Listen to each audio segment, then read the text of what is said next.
The broadcast is now starting. All attendees are in listen-only mode. Good morning, everyone. Welcome to today's IllSoyAdvisor.com webinar on variable rate seeding in soybeans. This is brought to you by the Illinois Soybean Checkoff Program. My name is Mark Ingebrigtsen. I'm with the communications team at ISA, and I'll be moderating today's webinar. Just a couple of housekeeping items before we begin. When you registered, if you included your CCA number, and if you stay with us for the entire presentation, your number will automatically be submitted for one CEU in crop management. If you're listening to this recording after the live webinar, you will need to go to the certifiedcropadvisor.org website, log on to your account, and apply for a self-study credit. There will be an opportunity to ask questions during the webinar by submitting your question using the chat feature in the lower right-hand corner of the website interface. Feel free to submit those questions at any point throughout the presentation. We'll leave 10 or 15 minutes at the end of the webinar to address any of those questions. We do ask that you keep your questions brief and only to one point. Just helps our presenters answer more succinctly. So thank you again for joining us today. Without further delay, I'd like to introduce Mark Apelt and Mike Hannewald. Mark is a regional product specialist at Beck's Hybrids, and Mike is a precision farming field advisor at Beck's. The knowledge of our presenters today, their background in variable rate seeding, makes them well qualified to lead this discussion about changing variety and populations across the field. Without further ado, take it away, Mark Apelt. All right, thank you, Mark. Welcome, everybody. Hope everyone's having a great day. Mike and I are here to talk today a little bit about variable seeding and the benefits for changing soybean varieties and populations. And, you know, we're going to throw in a few other things, too, that we hope that you find interesting. You know, we'll talk a little bit about some of the interactions between genetics, planting dates, plant populations, things like that. But before we get started, I really just kind of want to go through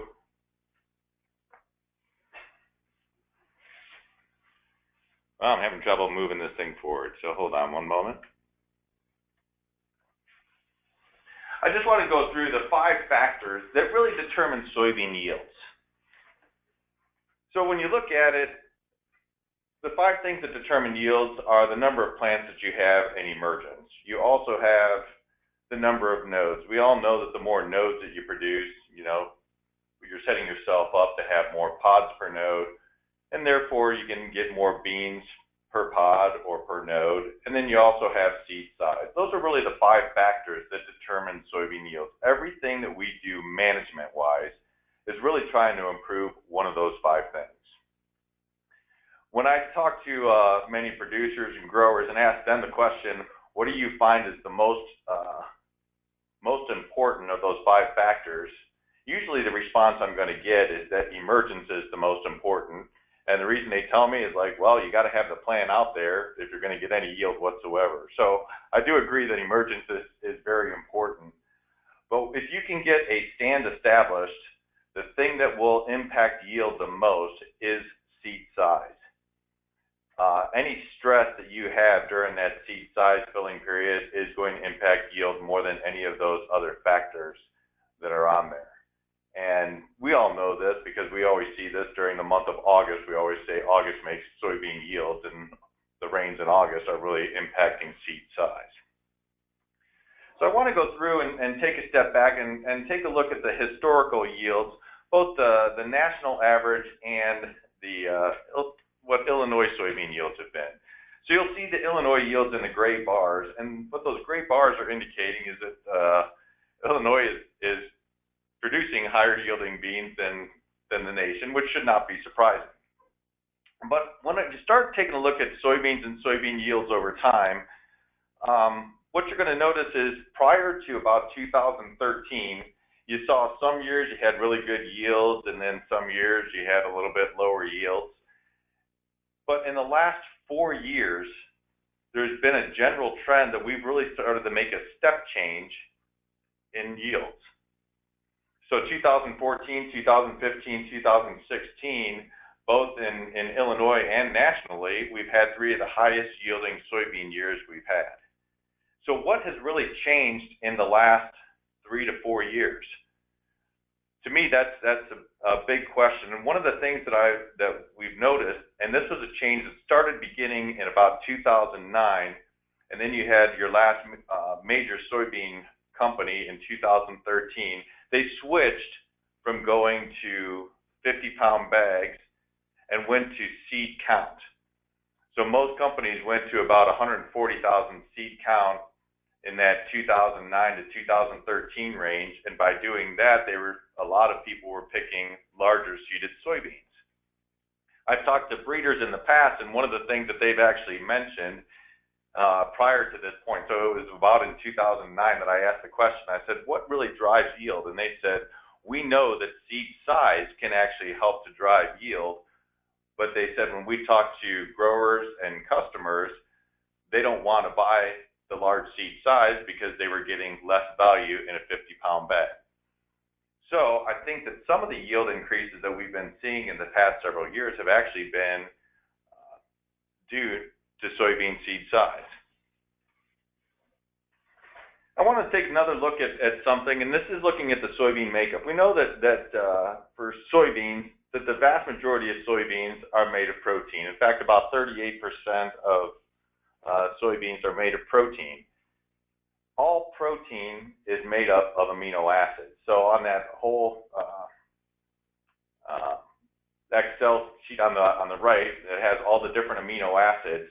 I'm not going to get into the chemistry behind that. The only thing that I want to point out is in the chemical formula, on all of those, you're going to notice an NO2, an NO3, or an NO4, which basically means that all of your amino acids are made up of nitrogen.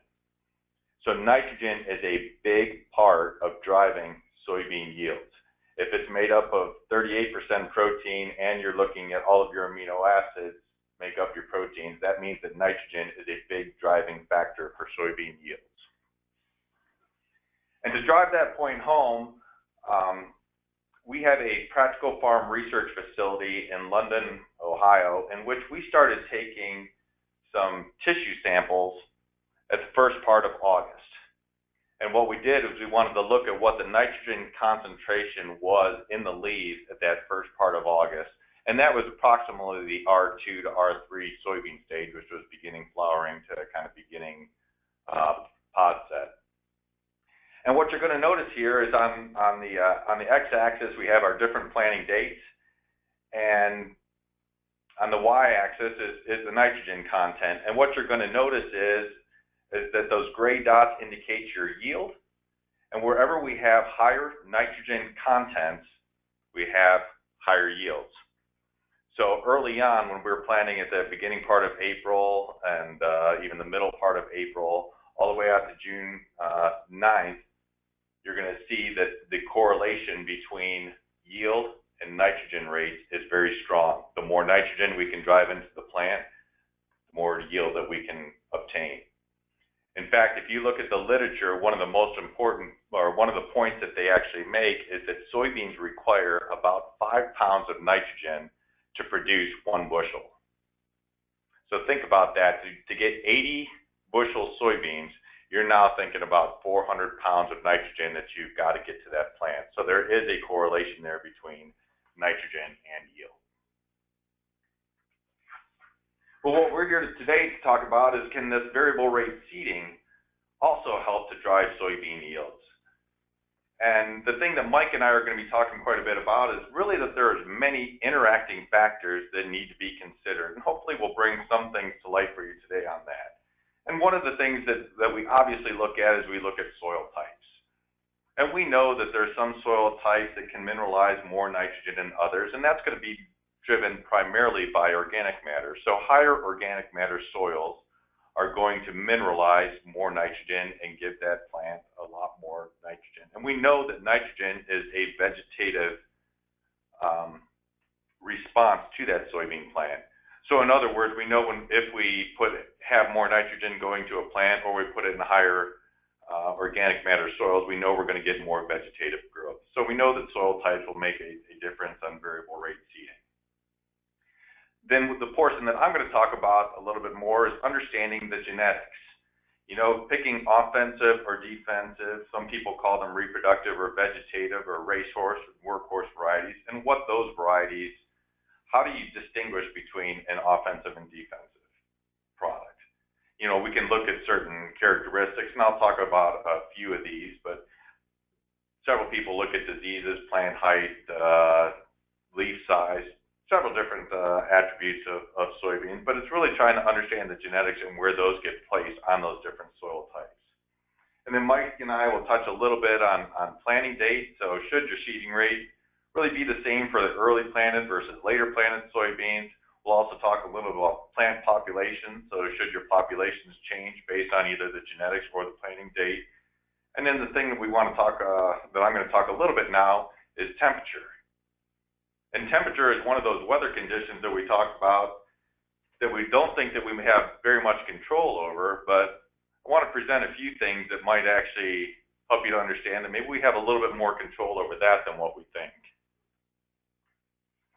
So earlier I showed you the soybean yields over different time periods, and one of the things that I want to point out is looking at the average temperature in the month of July on soybean yields. And the reason that I'm picking the month of July is because in the month of July is when you're getting the most nitrogen to that plant. And the reason is because you have the bacteria that produce the nodules, and those nodules are producing nitrogen. And they're doing that during that R2 or R1 to kind of R3 stages when they're working the hardest.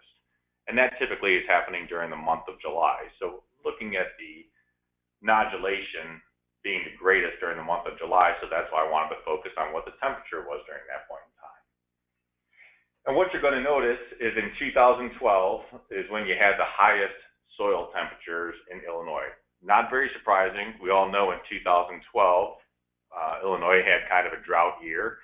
And in that drought year, you know, obviously your soil temperatures are going to be a little bit higher, but you guys did get some rain in the month of August or towards the end of August. But anyway, when we start taking a look at just strictly the temperatures, in 2012 was your highest temperature and it was your lowest yield. You started looking at, you know, in 2011, you also had a very higher soil temperature, and you also had a little bit lower yields. In 2014 and 2015, we actually had some of our lowest temperatures in the month of July, and we actually had very high yields. And in 2016, you know, we had a temperature of about 80 degrees, but we also had some very high yields on that. We talked a little bit about that being due to seed size, but I'm going to show you. I also think that we could have gotten even higher yields had our temperature been a little bit cooler, and I'm going to explain why here. At our London Farm Research Facility, we've done some tests, and we've done some tests also in our Atlanta, Indiana facility. Practical Farm Research Facility, and we've looked at different years, and we do what's called a planting date study. So we will plant soybeans, or try to plant soybeans, about every other week during that point in time. And one of the things that I did is I cut the data up, and I started taking a look at early planting versus later planting. Early planting being sometime in the month of April, usually in that April, say 20th to the end of April, and then later planting being when most farmers are typically planting after corn, which is kind of in that May time frame, you know, May 20th or later. And I wanted to look at hot years versus cool years, and I wanted to see what was the difference in yield between hotter years when our soil temperatures are higher in the month of July versus cooler years. We already talked about 2014 and 2015 being cooler years.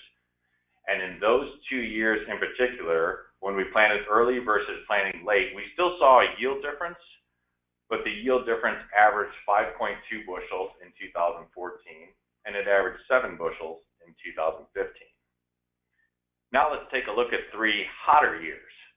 So in 2010, 2012, and 2016, we had average July soil temperatures that were in the upper 70s to lower 80s. When we took a look at early planting in those years versus typical planting, which is like later May, our yield differences were pretty striking. In 2010, between early planted and late planted, we saw an average yield difference of 21 bushels. In 2012, we saw an average yield difference of 12 bushels. And even in 2016, which we had very high yields in 2016, we still saw a pretty significant difference of 11 bushels between April and May planted.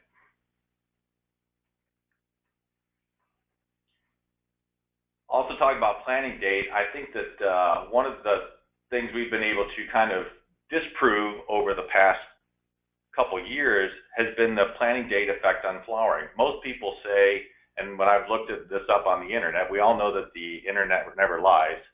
So when I take a look at that, it says that soybean flowering does not begin until the summer solstice, which is June 21st. What we've actually shown in both 2015 and 2016 is that when we plant earlier in the month of April, that we're getting flowering to begin around that, somewhere in that June 8th to June 10th time period, which is, a week and a half to 2 weeks prior to the summer solstice. So planting date can have a huge effect on when flowering begins. And so if you can affect the flowering date, you can create more nodes, which can be created through more branching, if it's planted early enough. And your nodules will actually last for a longer period of time, so you can actually produce more nitrogen, get more nitrogen to the plant, which is what we showed earlier, which can help to drive higher yields as well.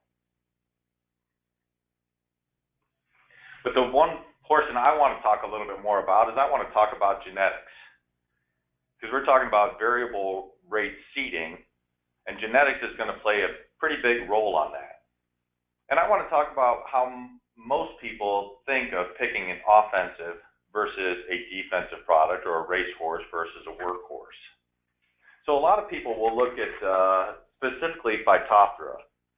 I know I'm from Ohio, and in Ohio we constantly are looking at Phytophthora genes. We got to make sure that it has genes, that it has good tolerance, and that's what we need for a more defensive bean, or that's what most people think, is that you need to look at the Phytophthora tolerance. And if you have a very high rating and you have a gene associated with it, that you're going to have a more defensive product. Other people will look at disease ratings, and what they're going to find is that, if you have, say, more tolerance to SDS, or more tolerance to brown stem rot, or higher tolerance to frog eye, that you're going to have a more defensive product. And then on the flip side, if you have varieties that are more susceptible to those things, they usually consider that a more offensive type variety. I know some people will actually look at plant height and think, well, the taller that the product is, the more defensive that product is. So they're thinking, on some of our tough soils, we know that we're not going to get as much plant height, so therefore I need to plant a more defensive and taller product, or a taller product that would be considered more defensive. And some people will look at data as well, and they'll use kind of yield by yield charts, yield level charts, and just from their experience, they'll show that some products yielded better at higher yield levels, and some yielded better at lower yield levels, and sometimes that changes from year to year. I want to kind of provide an alternative way of looking at offensive versus defensive products, and this is kind of a perfect time to pick an offensive part of the field versus a defensive part of the field. I know that in the last week or so that in Illinois anyway, they've gotten some pretty good storms that have gone through and put down quite a bit of water. And we know that sometimes water gets ponded in those fields. Well, if you can take some flags or mark off those sections of the field that actually are staying wetter, and that could be considered your tougher part of the field. And I want you to look at the plant stand at the beginning of the year, because that's when we typically measure plant stand. But I want you to also look at it at the end of the growing season, because what you're going to find with soybeans is that you lose plants throughout the year. And I want you to do this in the good portions of the field, which where those are going to be at. And I also want you to do that kind of in the poor areas of the field as well, or maybe some of those wetter areas of the field that you're going to mark off.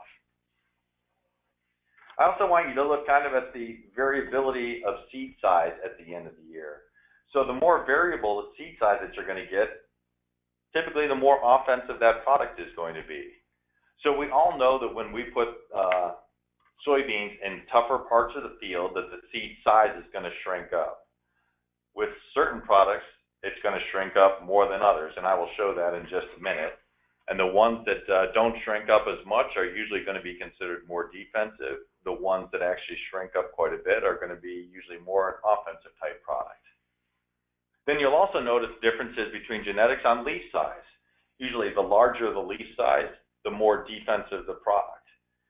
And typically, you know, you want to keep those larger leaf size products on some of those tougher soils, just because we know just like bean size shrinks up, we also know that leaf size will also shrink up. And then most people already do this. They kind of look at pods. Are they getting those 3-bean pods? Are they being maintained? You know, some people are looking to see, are we getting those 4-bean pods? And are they getting those in both the good and the poor areas? So I want to give you some examples of some stuff that we've actually done at the Practical Farm Research site here in London, Ohio. So we actually looked at higher productivity parts of a field and lower productivity parts of a field, and we actually looked at these within the same row. So we planted these in 30-inch rows, and we actually looked at them just within that same row. It was just a different part of the field. And we had a higher productive part of the field and a lower productive part of the field. Everything that's above that red line was in that higher productive part of the field. So on the left-hand side, where we actually are looking at the leaf size there, what I did was we took the third leaf from the top of the plant and just ripped it off and looked at the leaf size at that portion in the productive part of the field. And then on the below that red line, we also took 3 leaves from some of the poorer parts of that field. And then on the right-hand side, when we're looking at the actual pods themselves, you're seeing the differences in not only the seed size on the top portion, but you're also looking at differences on how they maintain those pods. So sometimes you'll see more 2-bean pods in the tougher portions of the field, which are not necessarily, it's not anything earth-shattering, but you can actually see those differences here. This is a point that I wanted to bring up, though, is on an offensive product, going from the beginning portion of the season to the end of the season, you're going to lose plants throughout the year. We actually had a pretty good stand on this particular product at the beginning of the season, but as the season progressed, we lost more and more plants on this. And you can see in the higher productive parts of the field, which is very typical in any given year, we don't really lose much plant stand at all. But in the tougher parts of the field, or the lower productive parts of the field, we actually do lose a lot of plant stand there. The other thing that I talked about is the reduction in seed size. So in this case, on this slide, we have some soybeans on the left-hand side that were taken from that better portion, or the more highly productive portion of that field. And inside that box, and both boxes are the same, those red boxes are the same size, but inside each of those is 50 soybeans. So you have 50 soybeans from the higher productive part of the field, and on the right-hand side, you have 50 soybeans from the lower productive part of the field. And what you're going to notice is the beans are larger on the higher productive part, which you would expect. But on the lower productive part, you can actually see in that upper right-hand corner that we've actually lost, pretty significantly, a few more beans and seed size in that portion. And you see a lot more variability on the right-hand side than you do the left-hand side.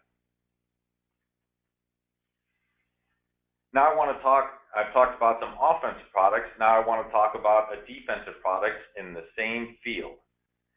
And I said earlier that those defensive products, a lot of people pick defense based off of their Phytophthora tolerance. And I'm going to suggest that Phytophthora tolerance is one thing that you can look at, but in this case, the product that we have here has no Phytophthora gene whatsoever. It does have good field tolerance, but it actually has no gene. And when you take a look at this product, you look at the productive parts of the field, and you look at the lower productive parts of the field, which is below that red line, you're not seeing as much difference between those two. Again, this is the same field that we were just in, or that I showed that last offensive product in. And what you're going to notice is that you maintain that plant stand a little bit more. With the defensive product, you actually have a similar number of nodes in those areas as well. And in the productive part, it's just not as different. So we know that defensive products will do better in both the tougher portions of the field and in some of the better portions of the field as well. And there's also going to be less variability of seed size. So this again is looking at 50 seeds. Still, there is a difference in seed size, but it's not as great. So a defensive plant will actually maintain that seed size a little bit better. And again, here's another example of it's a different product, but you're going to see that variability again, and you're going to see how the seed size is a lot more variable. You do have some pods that have beans that are filled out very nicely. You have others where the seed size is smaller, and you have more two-bean pods. And so this is going to be more of an offensive product as well. And here again, you can see those differences in the productive part of the field and the non-productive part of the field. And the not as productive part of the field, or the tougher areas, you're actually seeing fewer nodes per plant. And that's very typical for an offensive product. And then on an offensive product, on the tougher part of the field, you're going to see less nodes per plant. There are going to be other differences between genetics, and I don't want you to study this chart tremendously, except to note the difference in some of the sizes or how far those bars reach. So what we did is on 10 plants for each one of these varieties throughout the growing season, we measured the number of flowers during the growing period. And so you're going to find that some varieties actually produce a lot more flowers, and we're going to call those more the offensive type varieties or the more reproductive type varieties. And you're going to notice some of those other bars where the lines are a lot lower, and those are going to be more of your vegetative type varieties or more of your workhorse type varieties.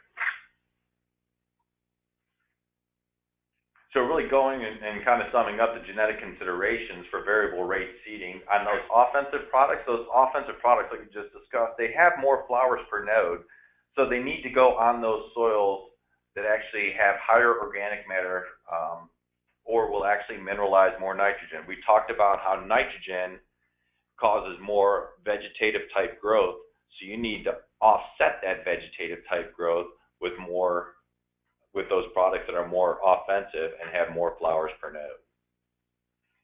In another case, those offensive products are often going to grow faster and have more nodes per plant under ideal conditions.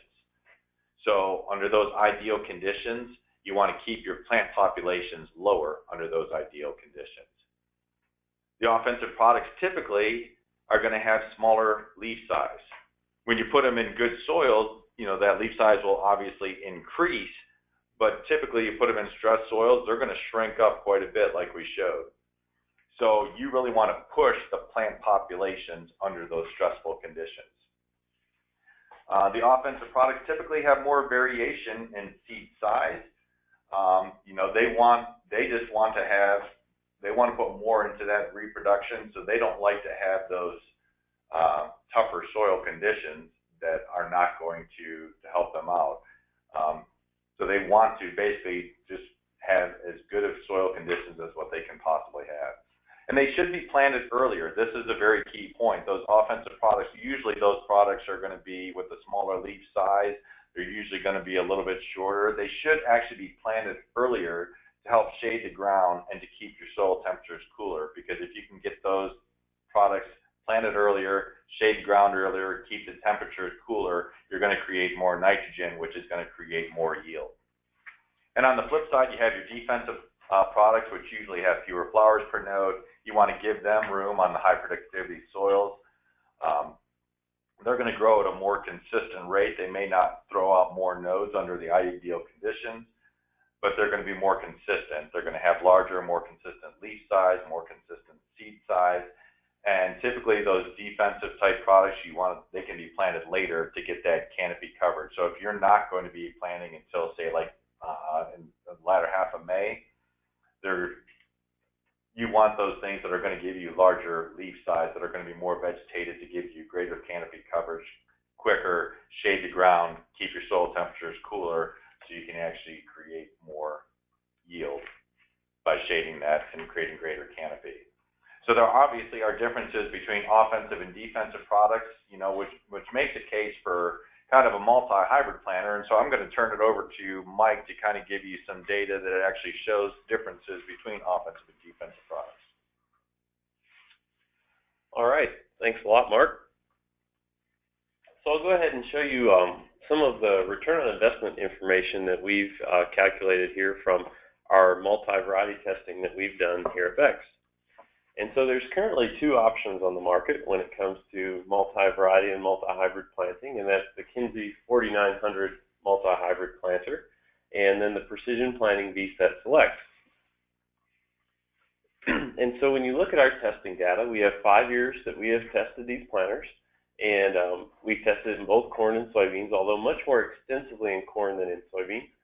But in corn, we're seeing a 6.1 bushel per acre, and soybeans a 1.9 bushel per acre yield advantage. One of the reasons we've tested it more in corn than beans is because these planters are set up as 30-inch row planters, and we have not, and most soybeans tend to be planted in 15-inch rows, and so it's just not as conducive, doesn't fit into as many farmers' operations for us to be testing this on a lot of acres of soybeans. However, we do have a partnership with Ohio State that we will in the future be testing multi-variety planting in 15-inch rows as well, and so we look to get some more testing data to put into this pool. But when you look at 2016 economics, and so use the average corn and bean prices, you can see there what our dollar per acre advantage is in both corn and beans. And being right around $20 an acre, when I first saw that, it didn't quite strike me as very impressive until you do a little bit of math and find out what your break-even acreage is.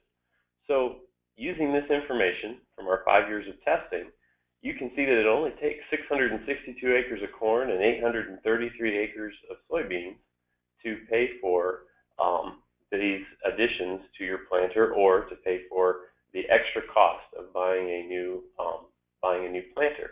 And so, especially in tighter times where we're looking for ways to improve yields without major investments, in the grand scheme of things on most farming operations, this, spending about $30,000 is not a huge investment and can get us, pretty good results. But in order to achieve those results, we have to have a good starting point. And so success happens with good management zones. And so management zones, they are spatial areas defined by variability within the field. And so you can see here a map of a field where, using past yield history, I have to define different types of management zones. So there's 5 different zones in there. So you've got the dark red is very low, all the way up to the dark green being very high productivity. But in order to have that actually represent what's going on in the field, we found that good management zones for multi-variety planting come from multiple years of yield data. And so based on the current data sets that we have available to us, we found that yield data tends to be the best. But then once you define your zones, now you need to think through what you know about the field and really start to dig into what's causing your high-yielding areas to be high-yielding and your low-yielding areas to be low-yielding. Because you have to look at those factors in order to understand, be able to understand where to place an offensive type soybean variety versus a defensive type soybean variety. And so while you may start out with more zones, you eventually need to narrow it down to 2 different zones so that you can really understand and know which hybrid you're planting, which variety you are planting where. So I mentioned here that good management zones come from multiple years of yield data. Well, how do we know that? So I'm going to show you some corn yield results that we had, but we feel pretty strongly that these would correlate over to soybeans as well. So in 2015 was our first year testing multi-hybrid planting here in Ohio. And we had been testing it for several years before that. But here in Ohio, we had 3 farmers who used multi-hybrid planters planting their corn. Farmer number 1 had a multi-hybrid planter, and he used 4 years of yield data to define his management zones. Farmers number 2 and 3 did not have access to yield data for the fields that we were doing, and so we used what we thought was the next best thing, and so we used soil type maps from the USDA soil surveys. And while I want to be clear that, Mark had mentioned that soil types is one of the main defining factors that drives variability within the field, and I don't disagree with that at all. But we saw these yield differences. So we go from 13.1 bushel advantage to the multi-hybrid planting to actually losing yield because of the multi-hybrid planting. And so when we saw that, we decided we wanted to dig a little bit deeper. And so we came up with this measurement of good zones. So we were measuring what percentage of our zones were good. And so you can see there in the text at the bottom that zones are considered good if the high zone that we defined in the spring before we planted actually had the highest average yield of all the zones that we defined, and that the low zone had the lowest average yield of all the zones, and that the median zone fell somewhere in between. And as long as we accurately predicted where we would have high, medium, and low yields, then we would say that that field had good zones. So farmer number 1, he used his multi-hybrid planter in 24 fields. And in 22 of those 24, we had the zones, we accurately predicted those and had good zones. The 2 fields that we missed were simply because there were several large rain events earlier in the year, and those fields were right next to a river that went out over the banks. And so it flooded out the lower areas of the field, which typically are the highest productive areas of the field. Farmers number 2 and 3, you can see that we had much lower success rates with them, and we really missed the mark on those different zones. And as we evaluated closer, we would look at, we could go out in the field with a handheld GPS and look at where those soil type lines are, but then you would actually see where the actual change happened, where the soils changed colors maybe 100 feet away from where you were standing. And so while those soil type maps got the general idea of the variability going on within the field, they simply weren't precise enough, and we had too many situations where we were putting the wrong hybrid in the wrong place. And we're fairly confident that that is what caused us to have the significant yield loss there on those farms. So I want to go forward with just some additional management considerations to think about, in addition to having good data to base your management zones on. So these are just general things that the farmers who use multi-hybrid planters have shared with us that would be their advice to other farmers who are thinking about getting started. So writing your prescriptions before you order your seed to make sure that you have not only the correct varieties, but also the right ratio of offensive to defensive products. Using seed boxes to store seed and handle seed, they found was very helpful, because if you needed to change your plans because of maybe a weather event and you had to move to plant a different field than what you had intended, and you needed to unload your seed tender, it was very easy to do that if you had seed boxes to work with. They found it helpful to label the tender boxes and planter boxes to avoid mix-ups, and so you can see there in that picture where the farmer actually mounted dry erase boards to his tender, and he also put them on his planter as well, so he could easily keep track of which variety was in which box. Accounting for variety imbalances. So if you have a field that maybe only 15% of the field is going to be planted to a defensive variety, for example, you actually can significantly reduce the capacity of your planter, because if you're using a central fill planter, one whole box of that central fill planter may only take a few units of seed in order to plant the defensive area of that field. And so if you're in a larger field, you may need to refill that offensive hopper several times, more than what you would have had to if you were just planting all one variety. Monitor the monitor. So make sure you're keeping an eye on things and that your prescription is working properly. When you start doing multi-variety planting, it adds a layer of complexity, and it's important to keep a close eye on that. And then finally, be prepared for maturity and moisture differences at harvest. So in soybeans, it's important to choose varieties that are similar in maturity range, so that the the beans actually ripen at about the same time, so you can harvest the whole field at one time.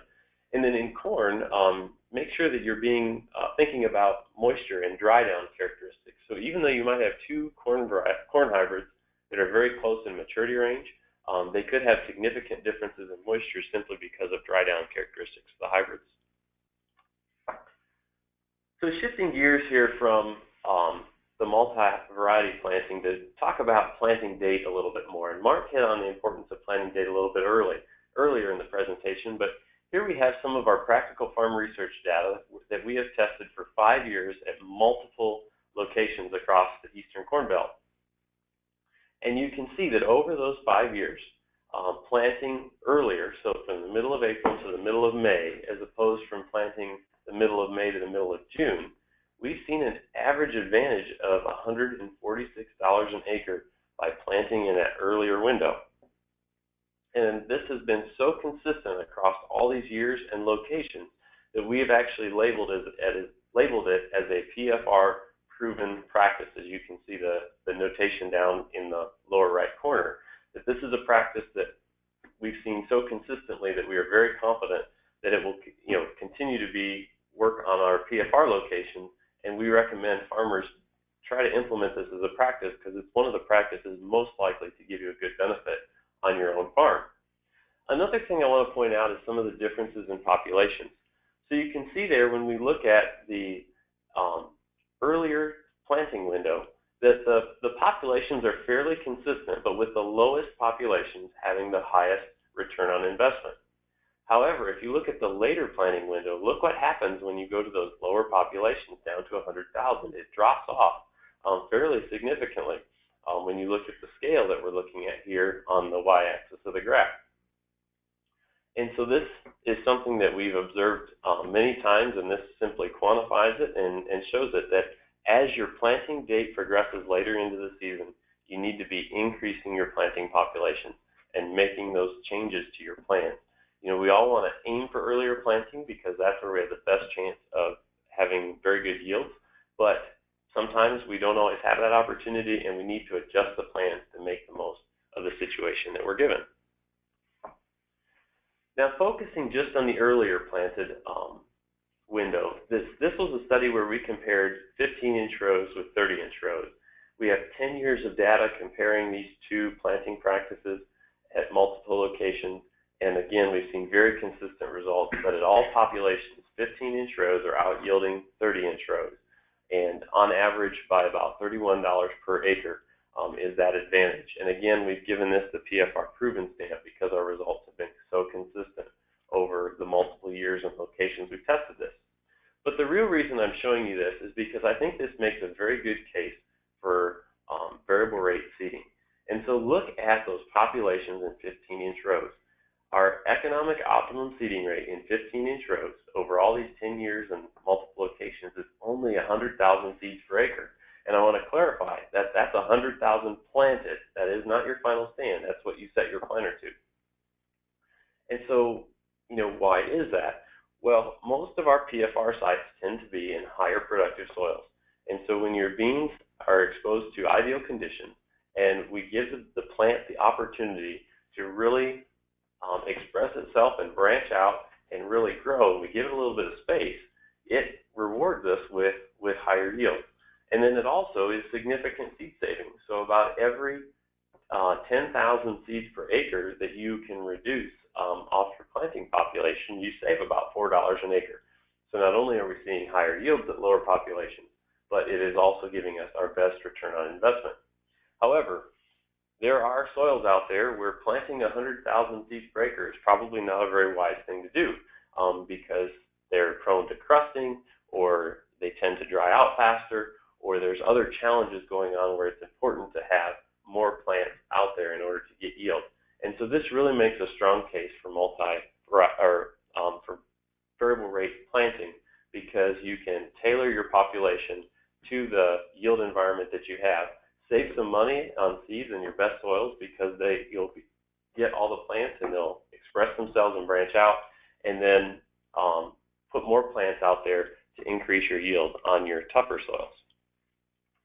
So in 2016, this was our first year evaluating variable rate seeding on farm research. So this is our PFR Partners program, Practical Farm Research Partners, where we worked with different farmers to put these studies out. How we did it was we worked with farmers who had planters capable of variable rate prescriptions, and we integrated these test blocks into their prescriptions. And so you can see that in each block, we would plant 4 different populations, usually 125 to 200,000 seeds per acre. So as the planter passed through the block, it would automatically change rate and plant those 4 rates that we tested. So after harvest then, we would analyze the yield data and take the average yield of each of those blocks, and we would cut a border around each of those blocks to take out any overlap from outside the zone and get our yield results. So after we went through the yield results and went through each block with the farmer to make sure there weren't any unfair influences on the blocks, that maybe one block was influenced because of wet fields or dry conditions, we came up with 27 different test blocks that we were very confident we had good data in. And so this is an example of what the yield results would look like for one of those test blocks. So you can see that our 175,000 population gave us the highest yield, but the 150,000 gave us the best return on our investment. So taking our revenues, our yield times our average price, we used $9.48 because that was the average soybean price in 2016, and we subtracted our seed costs to get our return on investment. Now that we know what those 4 return numbers are, we can graph them as a population response curve and apply a fitted line to that. And then Microsoft Excel has a nice line estimation formula where we can calculate what is the maximum potential return on investment based on this data set. And so in this example, our optimum rate came out to about 150,060 seeds per acre. So we did this analysis for all 27 of those test blocks. And here were the results that we came up with. So along the x-axis, you see our average yield of the zone that the test block was placed in. So we had these test blocks in yield environments ranging from 40 bushels per acre all the way up to 80 bushels per acre. And then the y-axis shows us what the optimum population was. So if we had, what was the perfect population we could have planted based on the results of those test blocks. And you can see that there really is no correlation in 2016 between yield and population. We would expect that line, that dotted line, to slope downward, that as our yield increases, our ideal population decreases. However, we didn't see that. So we started asking ourselves, what could be going on here? Well, we started looking into planting dates, and we found that 3 of these test blocks were planted at the end of April. All of the rest were planted after the 20th of May. In Ohio, there was some early planting that went on at the end of April, but then the first part of May was cold and wet, and not a lot of planting happened. And in fact, in the state of Ohio, according to USDA, 70% of our soybeans were planted after the 20th of May. And that's when these test blocks were planted. And so we're thinking that maybe we're not seeing a real trend here in variable rate seeding because all of these plots were planted as late as what they were. And so that's something we're going to continue testing in the future as we go forward, is looking at planting date and our response to variable rate seeding, and see if there truly is an impact there. But one of the things that we did learn was, I'm going to go ahead and add some gray dots here. And so there are 27 gray dots out there, and each of those dots represent the population that the farmer chose to plant in the rest of the zone outside of the test block. And you can see that it's very clear that the farmers, most of the time, were picking populations that were much higher than what they needed to plant. Almost all those gray dots are on the top half of that chart. And so the key thing we can take away is that we can go ahead and lower our planting population, and that we hope to continue testing this and continue evaluating, and we'll see what our actual return on investment for variable rate seeding will be in the future. So the take-home points we want to leave you with today. So number 1, going back to what Mark talked about, is take some time to plan out where you're placing your soybean varieties. Talk with your seed provider and understand some of those factors that Mark was explaining about looking at varieties from an offensive or a defensive standpoint, and understand some of those characteristics so that you can know how to place those, whether you're in a multi-variety planting situation or not. I think this is something that we can all take a little bit of time on to help to maximize our yield potential. Number 2, make population plans. And if you have variable rate capability, put out some variable rate tests. You could use test blocks like we did, or you could use test strips. But however you test it, make sure you put some of those tests out there so you can evaluate, did you choose the right rates? And, you know, how does variable rate work on your own farm and your own fields? Number 3, plan to plant early. Our research continually shows time and time again that planting early pays. And so if you have the ability to do it, do your best to get your soybeans planted earlier at the same time as what you plant your corn if possible. But like all well-laid plans when it comes to farming, you need to be prepared to adjust those plans. And this is especially important in soybeans, that as the planting date shifts later, even if it's out of our control that it shifts later, we need to make the most of the situation we're given and adjust those plans, increase our population. And that can be done very easily with a lot of the variable rate technology that we have. If you're using variable rate, simply add a prescription multiplier. So maybe put 110% of your population. Most monitors allow you to enter that factor and allow you to really easily adjust your plans. But the key thing is adapt to what the growing season gives you. So with that, we're going to go ahead and turn it back over to Mark, and he's going to moderate some of the questions that you had for us. Yeah, thanks again, Mark and Mike. Great information. We do have a few questions that came in. And again, I will toss these out and let you kind of divide and conquer on who wants to answer. The first question, and again, some of these I think maybe you touched on, but just to confirm, question number 1, what is the lowest economic soybean population that you've tested? Okay, so that, if you remember back to the slide I showed, we've tested down to 100,000 seeds per acre. And that was our highest response. So that also tells us that we didn't find the floor. And so in starting this year in our practical farm research studies, we're going to be testing populations lower than that. Excellent. And a related question, I think this was also answered, what rate returned the best ROI? Again, in earlier planting, it was the 100,000 seeds per acre. Later planted, it increased to 125,000 seeds per acre. Excellent. Another question here is regarding soil types and what reason you suggest higher populations on those lower productive grounds such as sandier soils.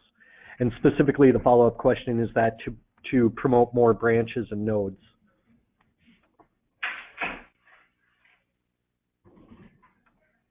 Yeah, I will say that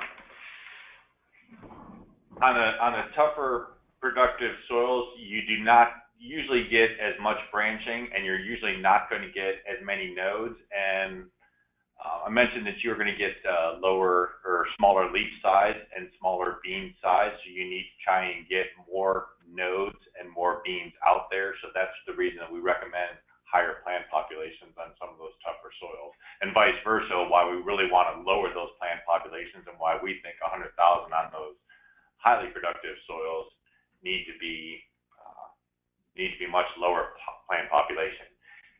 I probably didn't make this point as clear during my portion, but when you put things in tougher portions of the field, your leaf size truly does shrink up quite a bit, and so you're actually getting more sunlight that can penetrate the canopy, and therefore in those tougher soils, when you're already creating that smaller leaf size, you can actually get greater sunlight utilization if you increase your plant populations in those tougher soils. And I'll just add to that, as you're thinking about where those tougher soils are in your field, if you remember the pictures that Mark showed where we saw some stand loss in those offensive products, we've all probably seen those from the combine. And so think about what areas of the field you see that stand loss, and that's a good place to put some more seeds out there so you have a better chance of more of those plants making it. I also like to think about where are areas of the field that might dry out in a drier year where you're going to be limiting your height. So on sand ridges especially, having more plants can make up for shorter plants. And so those are some factors as well. Great points. Yeah, that is a great point. Another question, I know you stressed the importance of early planting, but there's a question here on, have you have you reached a threshold where it's maybe too early to consider planting soybeans? Yeah, so we have tested some extremely early planting dates back into March, and I don't have a slide here that shows it, but when you do that March and early April planting, your yields do increase going from March to early April to mid-April. And so when I talk about mid-April to mid-May being optimum, you know, you get earlier than that, and it does, your yield does go down. However, as I mentioned, at least in Ohio last year, 70% of our soybeans were planted after the 20th of May. And so even if we can just shift 1 week, 2 weeks, 3 weeks earlier than that, you know, that's the range where we need to be in. So if you're already planning that mid-April to mid-May range, you're doing pretty good. But the USDA statistics are telling us that we've got a little bit of work to do there. Yeah, excellent point. There's another question here regarding the multi-variety planting and those management zones that you talk about. The question is, we know there's not a hard line, so do you find that it's better to push to expand the high zones or the low zones? Have you looked at that at all? Yeah, so the way that I would, if I were having that conversation with a farmer and I was asked that question, the question I would turn around and ask the farmer then is, you know, tell me about the varieties that you're planting there. And so think about what offensive and defensive varieties you are planting. And so if you are planting an offensive variety that really falls off if it has any kind of stress, then I would look at putting, you know, when you get into those medium zones where you're not sure how to place it, I would look at putting your defensive variety there because it will probably do better. Or if you have an offensive variety that, you know, doesn't fall off a whole lot, but you want to put a defensive variety in the really tough areas of the field, then you might only put that defensive variety in the really tough areas and put the offensive more towards the medium. So it's really on a case-by-case basis, and that's where I start to look at what are the characteristics of the varieties that we're working with to make that final decision. That's a great response. Great response. One other question here, and we're almost up against the 11 o'clock hour and want to be respectful of people's time. So if there are any remaining questions, go ahead and get those in. But we do have a question here in terms of soybean nodulation and soil temperatures. Have you guys looked at all about optimal soil temperatures and the effect on nodulation? Is there an optimum soil temperature where we promote that early nodulation? When you look at, we have not done like growth chamber type studies on that. We've actually done more in field studies. So we've looked at it more on a year by year basis. We've looked at different practices that will actually affect soil temperatures. Like what we have noticed is, say like no-till, for example, you know, usually we'll keep our soil temperatures a little bit cooler. And things such as organic matter where you have more microbial activity or cover crops, they have a tendency to buffer your soil temperature and keep it cooler. So those types of things will actually affect nodulation at that. Is there an optimum temperature? I would say that the optimum temperature people have looked at, and there's been very little that have been done in growth chamber studies, but if you look at the research, they're going to say somewhere around that 73 to about 77 degrees, and that's because they've only done it at like 20 degrees Celsius and 25 degrees Celsius, and it's somewhere in between those two where they're finding the ideal temperature for nodulation. Okay, excellent, excellent. We do have a question here regarding a new product that's available, seed treatment, Elevo, and kind of what your stance is, especially with early planting. Do you recommend Elevo? And is there a difference with early and a little bit later planting in terms of your recommendation? Well, there's been, I'm assuming that this is kind of regarding sudden death. And so there's been a couple seed treatments that have been out there. Elevo is one seed treatment. I think another one has been Chloriva Complete. And so those are kind of two seed treatments that they're recommending to help with sudden death syndrome. And as far as, you know, the results that we've seen, yeah, we have seen some results in some SDS situations where we've seen, I would say on average, almost a 5 to 7 bushel response in many of those cases. We have not necessarily tested the Allevo Complete on early planted versus late planted soybeans. You know, could there be a difference there? Yes, but I think that those seed treatments in either case is going to give you somewhere in that 5 to 7 bushel response if you have issues with sudden death. One other point I'll add to that. Yeah, go ahead. Go ahead if you want to follow up with Mark. And I was just going to make the case that you're really basing that recommendation on field history of SDS disease rather than just kind of wholesale use. Correct.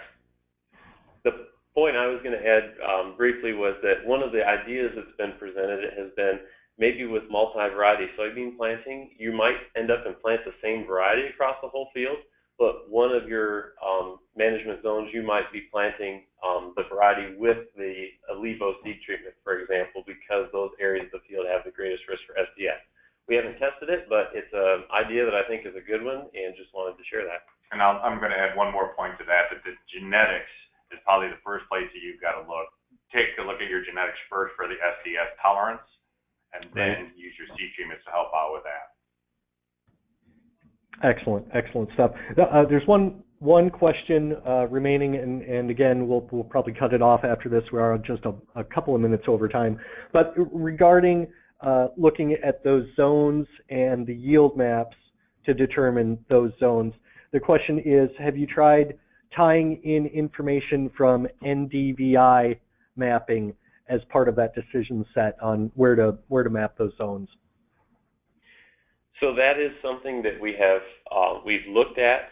We unfortunately haven't had a lot of acres that we've had the NDVI imagery to compare, and so we're not seeing a lot of difference yet, but it's something that we are testing more extensively in the future. Specifically, the one we're most interested in is bare soil imagery from early in the season, because that seems to correlate most closely with what our average yields are, but we just don't have enough information on that yet to make a determination as to whether one's better than the other. And if you have bare soil imagery and no yield maps, do you go ahead and go with that, and can you be confident on that? We simply just don't have the data yet to say. Excellent, excellent. With that, we're going to wrap things up for today. Thank you again, everyone, for joining the ILSoyAdvisor.com webinar sponsored by the Illinois Soybean Association Checkoff Program. Thank you, Mark and Mike from Beck's. Absolutely fantastic information. We really appreciate your time and your expertise. With that, we'll sign off and hope everyone has a fantastic day.